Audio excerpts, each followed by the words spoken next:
मंगलवार को पीएम मोदी महाराष्ट्र के दौरे पर रहे। लोकसभा चुनाव प्रचार के दौरान पीएम मोदी ने एक बार फिर से कांग्रेस के घोषणा पत्र और राहुल गांधी पर कड़ा हमला बोला। पीएम ने तंज कसते हुए कहा कि कांग्रेस को हार का भय इतना सता रहा है कि एआई के जरिए यानी आर्टिफिशियल इंटेलिजेंस के जरिए हमारे चेहरे और आवाज का इस्तेमाल कर रहे हैं। नतीजा यह है कि उनकी मोहब्बत के दुकान में फेक वीडियो बिकने लगे हैं। नमस्कार। छत्रपति शिवाजी महाराज हमारी प्रेरणा है। आपको कांग्रेस की एक्सरे मशीन के सावधान रहना है। ये चुनाव देश के लोकतंत्र को बचाने का चुनाव है। लोकसभा चुनाव की सियासी तपिश लगातार तेज हो चली है। 2 चरण के चुनाव के बाद अब तीसरे चरण के लिए धुआंधार प्रचार हो रहा है। बीजेपी के लिए पीएम मोदी ताबड़तोड़ चुनावी सभा को संबोधित कर रहे हैं। सोमवार के बाद मंगलवार को भी पीएम महाराष्ट्र में बीजेपी के लिए तूफानी दौरा करने पहुंचे। माढ़ा, उस्मानाबाद और लातूर में चुनावी जनसभा को संबोधित करते हुए विपक्ष पर जोरदार हमले बोले। कांग्रेस 60 साल तक सत्ता में रही। पहले ही दिन राम मंदिर का काम शुरू होना चाहिए था, नहीं होना चाहिए था।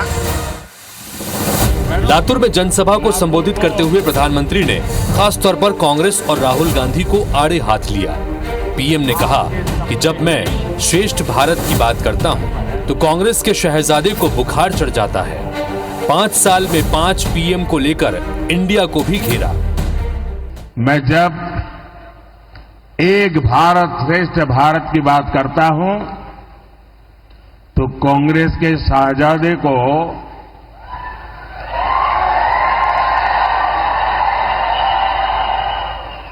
बुखार चढ़ जाता है।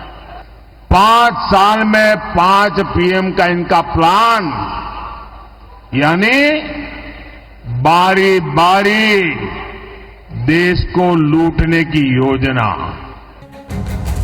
फिर कांग्रेस के मैनिफेस्टो का हवाला देते हुए पीएम ने कहा कि कांग्रेस की नजर सिर्फ आपकी वर्तमान कमाई पर ही नहीं है।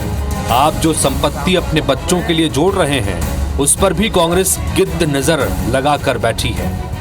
इससे पहले उस्मानाबाद में पीएम मोदी ने अमित शाह के फेक वीडियो को मुद्दा बनाया। आरोप लगाया कि विरोधी एआई की मदद से हमारे चेहरे का उपयोग कर रहे हैं और अपनी मोहब्बत की दुकान में फेक वीडियो बेच रहे हैं। कि झूठ नहीं चलता है तो हमारे चेहरा उसको उपयोग करके, आर्टिफिशियल इंटेलिजेंस का उपयोग करके उनकी मोहब्बत की दुकान में फेक वीडियो बिकने लगे हैं। क्यों?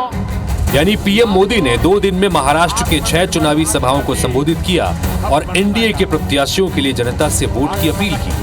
यूपी के बाद महाराष्ट्र लोकसभा सीटों के लिहाज से दूसरा बड़ा राज्य है। 2019 में यहां की कुल 48 सीटों में से बीजेपी और शिवसेना ने मिलकर 41 सीटें जीती थी, लेकिन इस बार शिवसेना 2 हिस्सों में बंट चुकी है। ऐसे में बीजेपी खुद के लिए बेहतर मौके तलाश रही है। बहरहाल तीसरे चरण में 7 मई को महाराष्ट्र की 11 सीटों पर वोटिंग होनी है। Election desk, IBC 24।